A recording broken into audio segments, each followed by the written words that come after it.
વીડી news Valsad.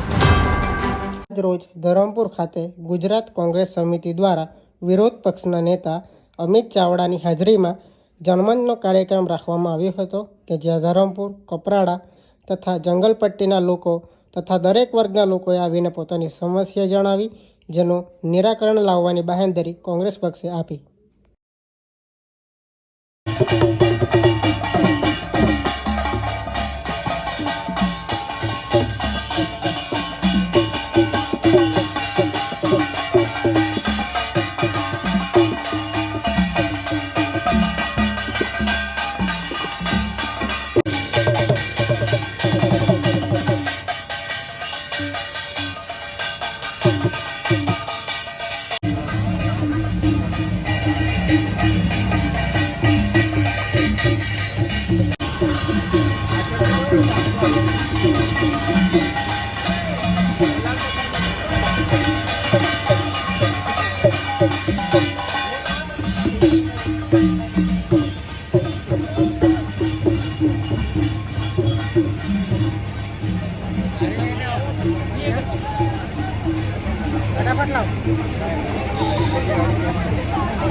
ગામ મારું મોહના ગાંવ ચાળી છે અને આપણા વિરોધ પક્ષના નેતા અમિત ચાવડા સાહેબ શ્રીને મારી વિનંતી છે કે મારો પ્રશ્ન જંગલ જમીન મુદ્દે છે।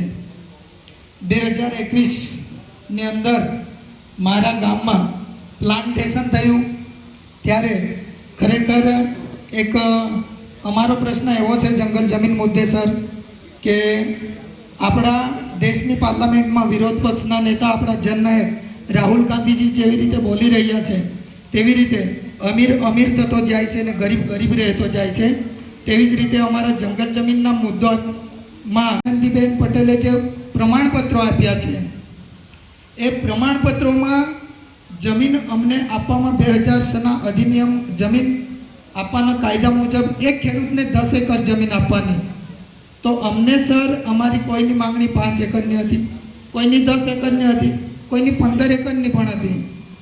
જે ખેડૂત ખેતી કરીને ખાય એના પર અમે માંગણી કરી હતી, તો સર અમને જમીન આપવામાં આવી કોઈને 20 ગુંઠા, કોઈને 30 ગુંઠા, કોઈને 5 ગુંઠા પણ આપી છે।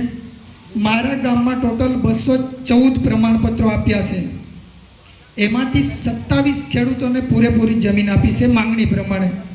અમે એમના સામે કોઈ વાંધો નથી, અમે ખુશી છીએ, પણ જ્યારે 139 એવા ખેડૂતો છે કે જેને અસંતોષકારક છે, જેમનો કબજો 10 એકર પણ છે, 5 એકર પણ છે, પણ એમને જમીન 20 ગુંઠા મળી છે ને એમના 7 ભાઈઓ હોય, તો સર ઘર કઈ જગ્યાએ બનાવવાના, ખેતી કઈ જગ્યા એ કરવાની, એ અમારો બહુ મોટો પ્રશ્ન હતો। અને 2021ની અંદર અનંત સાહેબની નેતૃત્વમાં અમે ડીએફઓથી લઈને કલેક્ટર કચેરીએ ટીડીઓ સાહેબને તમામ જગ્યાએ અમે કોપી આપી છે, એમનો જવાબ અમને નથી મળ્યો। અને અમારી માંગણી એ જ છે, જ્યારે જે સનદની જમીનો આપવામાં આવી એમાં સર જમીનો એવી છે કે એક ખેડૂતનું હું સેમ્પલ તરીકે નામ બતાવું છું. એમણે 75 ગુંઠા જમીન આપી છે. નાનેભાઈ ઇન્દુભાઈ ગાઢર કરીને છે. પણ એમની જે જમીન પ્રમાણપત્ર પર પાછળના પાના પર દર્શાવવામાં આવેલા છે 4 ખેડૂતો. આ 4 ખેડૂતોનું વચ્ચેનું જે ખેતર છે એ એમણે આપવામાં આવ્યું છે. અને એક ખેતર છે માત્ર 6 ગુંઠાનું અને એમનો કબજો છે 5 જગ્યાએ. અને એમને પ્રમાણપત્ર પર આપી છે જમીન 75 ગુંઠા. તો DRLના જમીન માપણીના જ્યારે સર્વે કરવા માટે સાહેબ આવ્યા, એ લોકોએ અમને એમ કીધું કે તમને માત્ર ને માત્ર 6 ગુંઠા જ જમીન મળશે. 75 ગુંઠા માત્ર પ્રમાણપત્ર પર છે અને એ પણ આપવા માટે રાજી નથી. ખરેખર અમારા સાથે સાહેબ ધોકેબાજી થઈ છે. એટલે અમારી નારાજગી છે અને અમારા પાસે ખૂબ જ ઓછી જગ્યા છે. તો અમે એમ વિચારીએ છીએ કે સર, અમને જમીન ઓછામાં ઓછી 5 એકર તો બી મળવા જોઈએ. અમારા પાસે બિલકુલ નહીવત પ્રમાણે આખા ગામમાં સર એવા 25 જ મારા ગામમાં ખેડૂતો છે કે જેમણે 5 એકરથી વધારે જમીન છે. બાકી ટોટલ જંગલની જમીન ખેતી કરીને ખાય છે. અમારી વિનંતી છે કે ભવિષ્યમાં સરકાર આવે આપણી કોંગ્રેસની, તો અમે વિચારીએ કે ખરેખર એમને 5 એકરનો બી માલિક બનાવો. અને એક બીજો નાનકડો પ્રશ્ન પછી હું પૂરું કરીશ. સર, 21મી સદીમાં જીવીએ છે. ગુજરાત સરકાર ઘણી બધીઓ ફણગા ફૂંકે છે કે ગુજરાતમાં ઘણો વિકાસ થયો છે. સર, મારા વિસ્તારમાં 5 એવો ડબાવ કોઝવે છે કે જે ચોમાસું આખું સદંતર ડૂબી જાય અને તમામ કોઝવેઓ તૂટી ગયેલા છે, જર્જરિત છે. તેમના લીધે શિક્ષકો, ડૉક્ટરો કે કોઈ દર્દીઓને અવર જવર કરવા માટે ધરમપુર આવવા જવા માટે ખૂબ જ તકલીફ પડે છે. બાજુના વિસ્તારમાં અમુક અમને એવું લાગે છે કે અમુક જે સત્તા પક્ષ છે એમણે એવું કહ્યું છે કે એક બાજુનો વિસ્તાર, તમામ વિસ્તારમાં પુલો બન્યા છે, પણ મારા વિસ્તારમાં પુલો નથી બન્યા. એટલે અમને સાહેબ એમનો અવાજ આપ સાહેબ શ્રી વિધાનસભા સુધી પહોંચાડો અને જે પણ મારે અહીંથી કોપી આપવા પડે જંગલ જમીન અમે આપશું. આટલી વાત સાથે મને કોંગ્રેસ મંચ પ્રશ્નો મૂકવા માટે આપ્યો તે બદલ આપ સાહેબ શ્રીનો ખૂબ ખૂબ આભાર. એસએસમાં હું જોબ કરું છું સર. છેલ્લા 4 થી 5 મહિનાથી જે અમારી એજન્સી બદલાઈ છે એ અમને પગાર સમયસર આપી નથી શકતી. અમે ઘણી જગ્યાએ રજૂઆત કરી, પરંતુ એનું કોઈ નિવારણ આવ્યું નથી. અમારું PFના પૈસા, સેલેરી, જે સેફટીના સાધનો એ પણ કંઈ મળ્યા નથી. અત્યારે 2 દિવસ આગળ સર કોઈ એક લેટર જાહેર કરવામાં આવ્યો.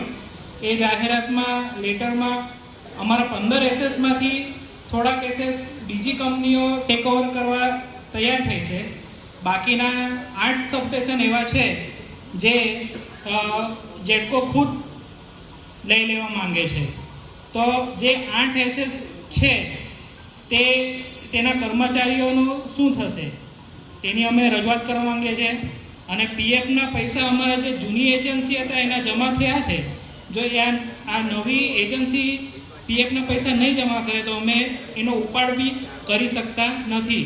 અને છેલ્લા 3-4 મહિનાથી અમે અમારા ખુદના પૈસાથી SS પર જઈને નોકરીઓ કરતા હતા, પોતાના પૈસાથી. 3 મહિનાથી સેલેરી બાકી છે. એનું સર નિવારણ કરવા વિનંતી. નમસ્કાર. પ્રશ્નમાં સાહેબ, ધરમપુરમાંથી નેશનલ હાઈવે 56 પસાર થાય છે.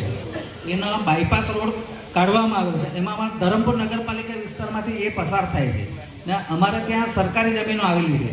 સરકારી જમીનોમાં લગભગ 47 જેટલા ઘરો આવેલા છે. ઘરો નીકળી જાય છે, પણ સરકાર પાસે એવી કોઈ યોજના નથી એમ જણાવે છે. કલેક્ટર સાહેબને મળ્યા તો એમ કહે છે કલેક્ટર સાહેબ કે અમારે પાસે એવું કંઈ લેખિતમાં આવ્યું નથી કે જમીનના બદલે જમીન આપવી, કે ઘર બાંધવા માટે ખર્ચ આપવો, કે ફળાવ ઝાડના બદલે કોઈ પૈસા આપવા, એવું કોઈ પણ જાતની ફાળવણી થઈ નથી. ને ઓછામાં ઓછા ધરમપુરથી આસુરા થઈ, ધરમપુર બિલપુડી થઈ, માલનપાડા થઈ, બારીઓલે રસ્તો જાય છે. એમ 156 ઘરો નીકળી જાય છે. એ અમારો ખૂબ ગંભીર પ્રશ્ન છે. બીજો પ્રશ્ન, વોર્ડ નંબર 2 ધરમપુર નગરપાલિકા વિસ્તારમાં મહારાષ્ટ્રથી આવેલા 1500 જેટલા મતદારો કોઈ પણ જાતની એનઓસી વગર મતદાર બની ગયેલા છે. એ બંને જગ્યાએ મતદાન કરે છે. ધરમપુરમાં ચૂંટણી હોય ત્યારે ધરમપુર મતદાન કરે છે, મહારાષ્ટ્રમાં મતદાન હોય ત્યારે મહારાષ્ટ્રમાં પણ કરે છે.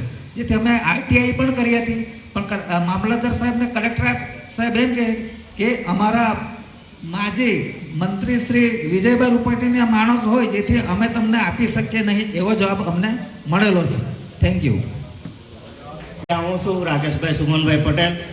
અમારા ગામની અંદર એક મેરિટ પોલિમર્સ પ્રાઇવેટ લિમિટેડ કંપનીનો પ્રોજેક્ટ આવેલ છે. એ અમે 2022થી લડત ચલાવી રહેલ છે, પણ અમને કોઈ પણ કચેરીમાંથી કોઈ પણ આજ સુધી સંતોષકારક જવાબ મળેલ નથી. જે બાબતે અમે આનંદભાઈ સાહેબને પડખા ઊભી રહીને આજ સુધી કોઈ પણ કચેરીની અંદર રજૂઆત કરી છે, પણ આજ સુધી કોઈ સંતોષકારક જવાબ મળેલ નથી. એ બાબતે અમારા હાઈકોર્ટ બી કેસ ચાલે છે અને બધી રીતની પ્રોસેસ ચાલુ છે. આ પ્રશ્નને લઈને આપ સાહેબ શ્રી વિધાનસભા સુધી અવાજ ઉઠાવે એ અમારી અપીલ છે. ધન્યવાદ. આ ધરમપુર તાલુકા કહો કે આખા જિલ્લાની સૌથી મોટી એપીએમસી માર્કેટ અહીં ધરમપુર છે, ધરમપુરમાં આવેલી છે.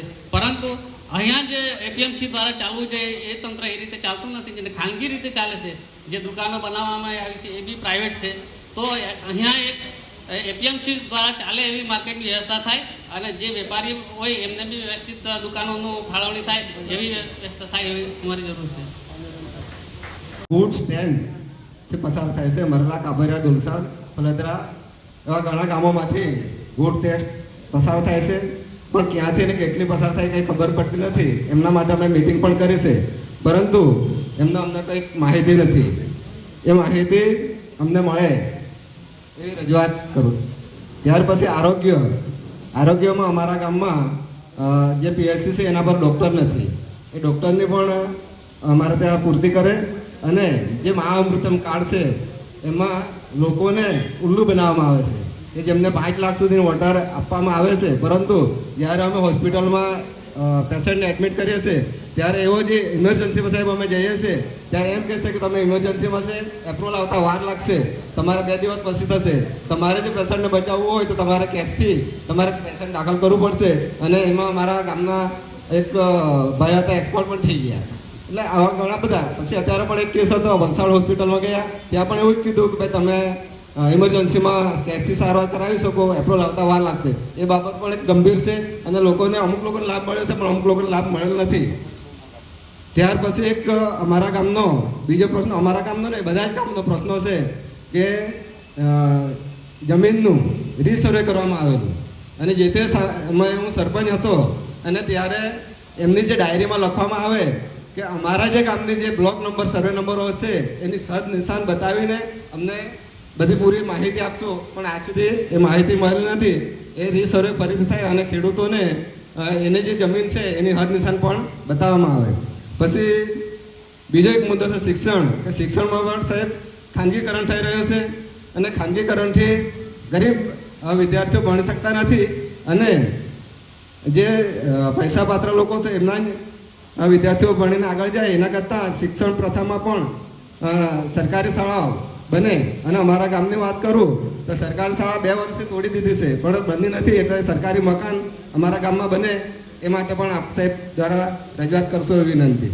અસ્તુ. ફળિયાથી એને ભારત સરકારનો આદિવાસીના વિનાશકારી પ્રોજેક્ટ એટલે ભારતમાલા રસ્તો જવાનો છે. જે પ્રોજેક્ટથી અમારું એક ફળિયું આખું ને નુકસાન થતું છે. એ એક મારો પ્રશ્ન છે.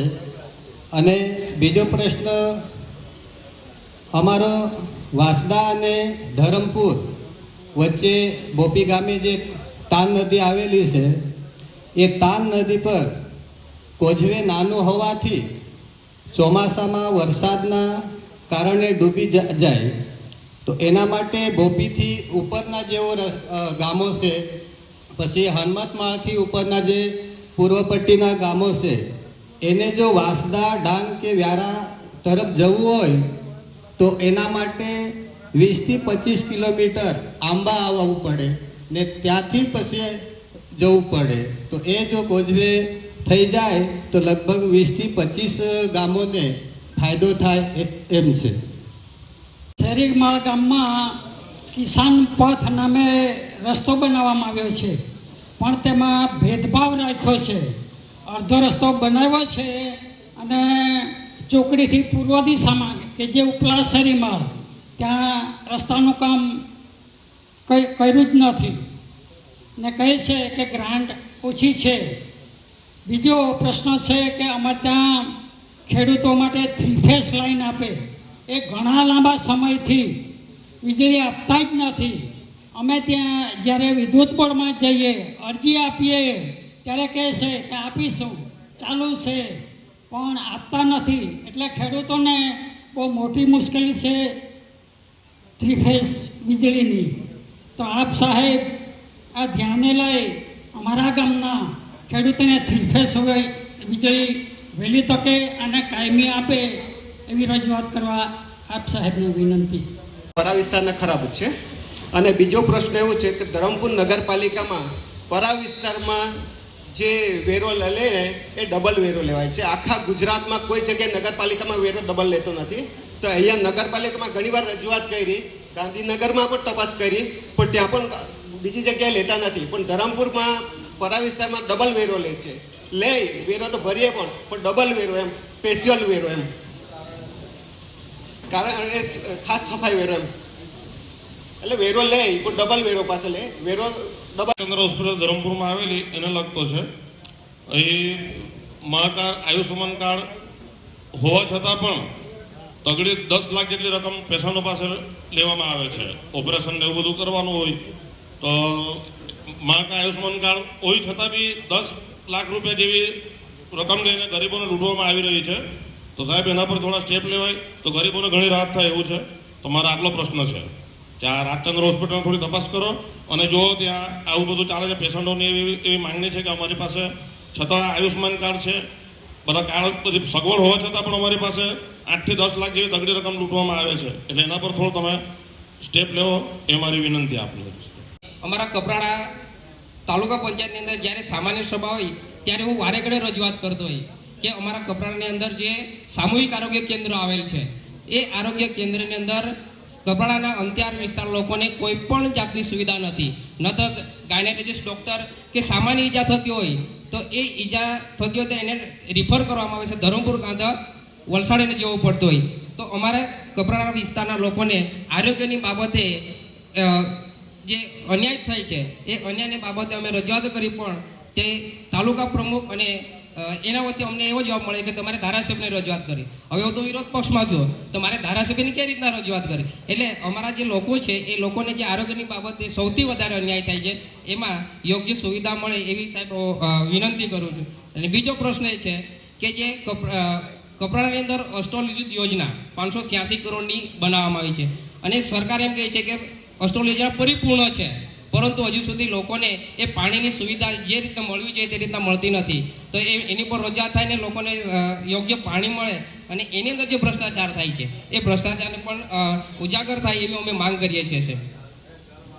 જે વાત કરી અને ત્યાં એ બાબતે આપણા વલસાડ ડાંગના જે સંસદ સભ્ય છે એમણે એવી વાત કરી છે કે રાહુલ ગાંધી જે આરક્ષણ ખતમ કરવાની વાત કરે છે, તો અહીંના જે આપણા લોકલાડીલા ધારાસભ્ય શ્રી અનંત પટેલ અને ચેતર વસાવી છે એમ કીધે કે એ કોંગ્રેસમાંથી શા માટે રાજીનામું આપ્યા.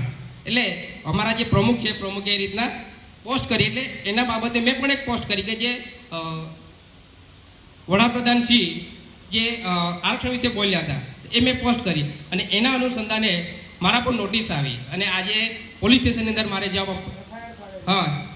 એના પર મારા પર એફઆરઆઈ કરી છે. તો ખરેખર એક પોસ્ટ કરવી એક ગુનો બને કે શું સાહેબ? કારણ કે જે મારા પર ફોરવર્ડ આવ્યો એ ફોરવર્ડ મેં કર્યું છે, મેં મારી એડિટિંગ કરી નથી. એવું છે સાહેબ. ઓકે સાહેબ.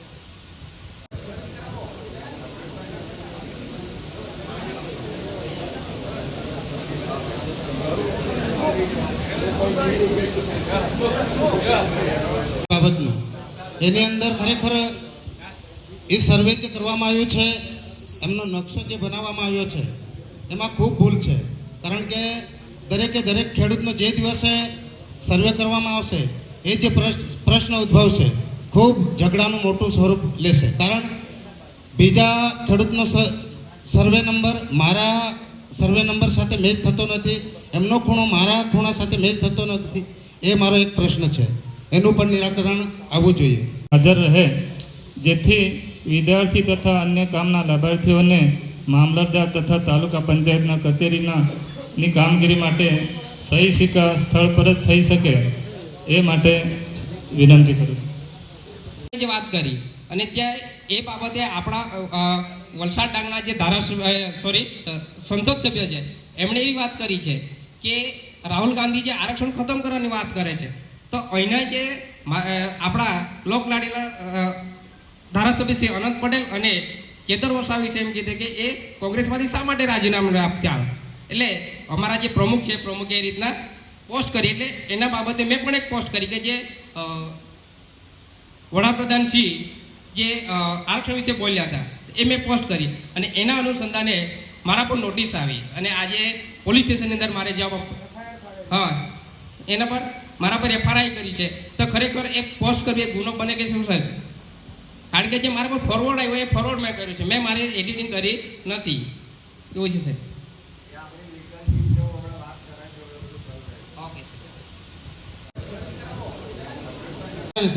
કે અમારા આદિવાસીઓ જાતિના દાખલા માટે આદિવાસીઓ એક દાખલા માટે 10,000 રૂપિયાનો ખર્ચ થાય છે અને અગાઉ સહેલાઈથી મળતા હતા તે રીતે મળવા જોઈએ. એમ અગાઉ પિતાના એલસી આધારે દાખલા મળી જતા હતા. એ અમારી માંગ છે.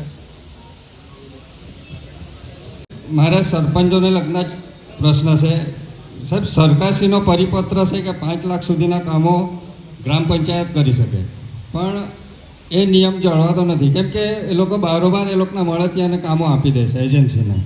અને એક આપણી કોંગ્રેસની સરકાર દ્વારા જે ગરીબોને રોજીરોટી મળી રહે એના માટે જે મનરેગા કાયદો બનાવેલો એમાં પણ મટીરિયલ સપ્લાયનો કોન્ટ્રાક્ટ આપી દે છે એ લોકો. એટલે એ લોકો કોન્ટ્રાક્ટર લોકો હલકી કક્ષાનું ગુણવત્તાનું મટીરિયલ પહોંચાડે એટલે કામની ગુણવત્તા જળવાતી નથી. એટલે સાહેબ ના લોકો ફરિયાદ સરપંચને કરે છે ને કોન્ટ્રાક્ટ તાલુકામાંથી આપી દેશે લોકો. એટલે સાહેબ આ તમામ કામો પંચાયતને મળી રહે એના માટે સાહેબ વિરોધ પક્ષના નેતા તરીકે આપ સાહેબ સવાલ કરી શકો એ મારી ઈચ્છા છે. કે કેન્દ્રની કોંગ્રેસ સરકારના લીધે બિલ વધારે આવે છે અને કેન્દ્ર સરકાર કોલસા આપતી નથી વગેરે વગેરે. તો હવે કેન્દ્રની અંદર નરેન્દ્રભાઈ પોતે બેઠેલા છે અને કનુભાઈ પોતે જ ઉર્જા મંત્રી છે. તો ત્યારે મેં એમને રજૂઆત કરેલી, કનુભાઈ અહીંયા બેઠેલા હતા, કે યુનિટ દીઠ 3 રૂપિયા કે 4 રૂપિયા તમે નક્કી કરો તો 100 યુનિટ બિલ વાપરો તો 400 રૂપિયા બિલ આવે. બરાબર છે? તો મારે જે આજનો વપરાશ છે આમાં હમણાં તો 512 યુનિટનું બિલ આવ્યું હમણાં લેટેસ્ટ. તો 5 રૂપિયા યુનિટનું બિલ હોય તો 2500 રૂપિયા લાઇટ બિલ આવે. એના બદલે આ ભાજપ સરકાર આપણને 3,970 રૂપિયાનું બિલ આપે છે. એટલે 1,469 રૂપિયાની લૂંટ ચાલે છે. આ લૂંટ બંધ કરવા માટે નરેન્દ્રભાઈને વિનંતી છે.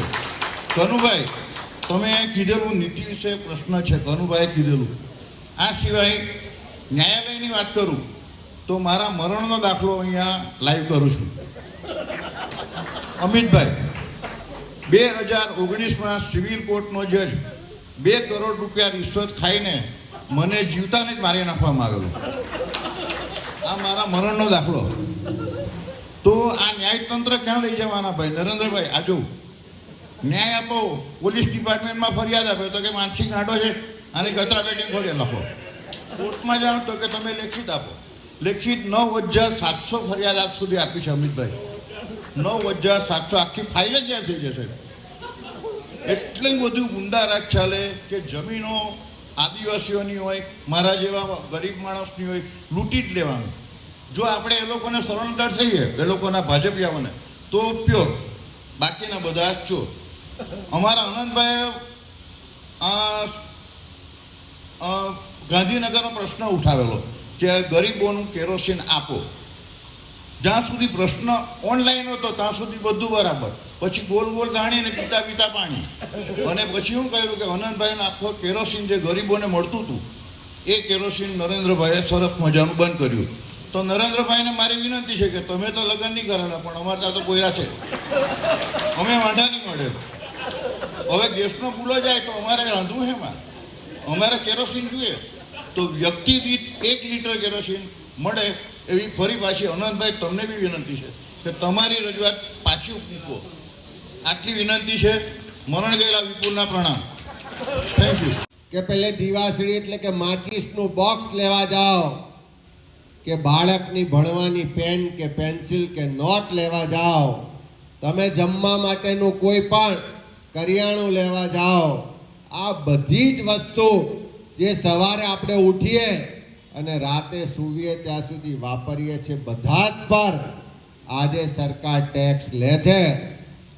અને એ બધી જ વસ્તુ આપણે વાપરીએ છીએ કે નહીં? જે વસ્તુ આપણે બજારમાંથી ખરીદીએ બધા જ પર સરકાર ટેક્સ લે છે. એટલે આપણે બધા જ, તમે ને હું ને અહીંયા નથી એવા બધા જ લોકો આ સરકારને ટેક્સ આપીએ છે. આપણા ટેક્સના પૈસાથી સરકારની તિજોરી ભરાય છે. આ તિજોરીમાંથી સરકારનું બજેટ બને છે અને આ બજેટમાંથી એ રાજ્યના મુખ્યમંત્રી હોય કે તમારા ગામનો સામાન્ય તલાટી હોય કે નગરપાલિકાનો ચીફ ઓફિસર હોય, આ બધા જે પગાર મેળવે છે એ તમારા ને મારા ટેક્સના પૈસાથી પગાર લે છે. આપણા ટેક્સના પૈસાથી સરકારનું બજેટ બને છે. આપણે ત્યાં રસ્તો બનતો હોય, પાણીની યોજના થતી હોય, બીજા વિકાસના કામ થતા હોય, તમામ જે કામો થાય છે એનો જે ખર્ચ થાય છે, જે રકમ વપરાય છે, કોઈ સરકારની નથી, એ તમારા ને મારા ટેક્સના પૈસાની ખર્ચ થાય છે. આ જે ખર્ચ થાય છે, પગાર ચૂકવાય છે, એ નરેન્દ્રભાઈ મોદી કે ભૂપેન્દ્રભાઈ પટેલના ઘેરથી નથી આવતો, એ તમારા ને મારા ટેક્સના પૈસાથી થાય છે.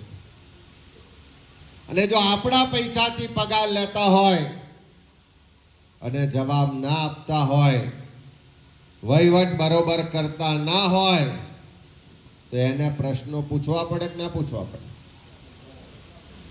જો આપણા પૈસાથી વિકાસના કામો થતા હોય અને એમાં ભ્રષ્ટાચાર થતો હોય, ખોટું થતું હોય, અન્યાય થતો હોય, ભેદભાવ થતો હોય, તો એની સામે અવાજ ઉઠાવવો પડે કે ના ઉઠાવવો?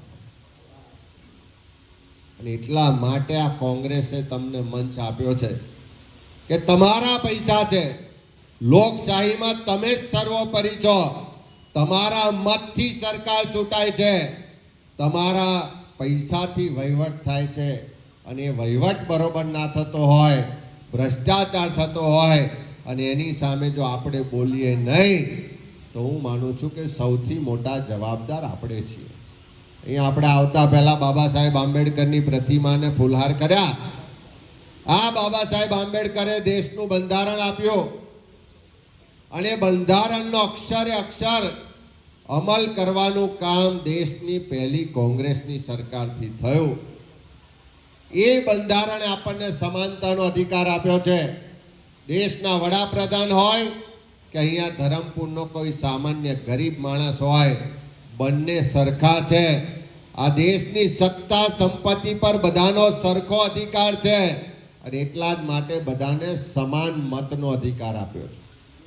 અને એટલા જ માટે દુનિયામાં જે મોટા મોટા લોકો થઈ ગયા, એમણે એમ કીધું કે દુનિયામાં જેટલું ખોટું થાય છે એ ખોટું કરવા વાળા જેટલા લોકો જવાબદાર છે, એના કરતા ખોટું મૂગા મોડે સહન કરવા વાળા એનાથી મોટા ગુનેગાર છે. અહીંયા પ્રશ્નો છે અને એને વાચા આપવા માટે આ જન મંચ છે અને એનો આપણને આગળ જતા જવાબ મળવાનો છે. હું વધુ વાત નથી કહેવાનો, પરંતુ અત્યારે જ 2 દિવસ પહેલાની જ વાત કરું છું, જે છાપા મારું તેની જ વાત કરું છું. અહીંના સરપંચ દ્વારા આક્ષેપ કરવામાં આવ્યો છે અને તાલુકા વિકાસ અધિકારી દ્વારા પણ આક્ષેપ કરવામાં આવ્યો છે કે અહીંના ધારાસભ્ય અમારી પાસે કટકી માંગે છે અને પૈસા માંગે છે. વાત સાચી છે ને? હવે જો આપણા જનપ્રતિનિધિ જ એવા હોય જે કટકી માંગતા હોય ને પૈસા માંગતા હોય ને ટકાવારી માંગતા હોય તો આપણા પ્રશ્ન સાંભળવા માટે એમને સમય નથી મળતો. વિકાસના કામ કરવા માટે એમને એમની ઓફિસ પર આવનારા સરપંચોને પણ સાંભળતા નથી અને જ્યાં પણ ત્યાં ભ્રષ્ટાચારની વાત કરે એવી આ ભારતીય જનતા પાર્ટીના આવા ધારાસભ્યોને આપણે જાકારો આપવાનો છે. એના માટે આપણે સૌ ભેગા થયા. અહીં ઘણા બધા સરપંચોની વાત હતી, પરંતુ આજે જનમંચ પર એમની વાત નથી કરી. પરંતુ જ્યારે ટીડીઓ તાલુકા વિકાસ અધિકારી પોતે કહે છે કે એના ધારાસભ્ય અમારી પાસે પૈસા માંગે ત્યારે આપણે વિકાસની કેવી રીતે વાત કરી શકીએ સમજાતું નથી. આ વિસ્તારમાં નેશનલ હાઈવે હોય, સ્ટેટ હાઈવે, બધા રસ્તા એકદમ બિસ્માર છે. તેવા સમયમાં ભારતમાળાનો નવો રસ્તો કાઢવાની વાત કરે છે. આપણા વિસ્તારના નાના મોટા રસ્તા કાચામાંથી ડામર થયા નથી ત્યારે નેશનલ હાઈવેને મોટો કરવા માટે અને નેશનલ હાઈવે માટે જુદી જુદી જગ્યાના ગ્રામ્ય વિસ્તારના રસ્તાઓ માટે જમીન સંપાદન કરવાની વાત કરે છે. આદિવાસી સમાજના નામ પર મત માંગવાની વાત કરે છે ત્યારે આદિવાસી સમાજના પ્રમાણપત્રો આપવાનો ત્યારે 3-4 પેઢીના પુરાવા માંગે છે અને 16 જેટલા પુરાવા માંગીને આપણને જાણી જોઈને હેરાન કરવાનું કાવતરું આ ભારતીય જનતા પક્ષ કરે છે. ત્યારે આપણી પાસે આપણા વિરોધ પક્ષના નેતા જાતે આવીને આપણી સમસ્યા જાણવાનો પ્રયત્ન કરે છે ત્યારે આપણે સૌ એમને વધાવી લેવા જોઈએ. સૌનો આભાર. સૌને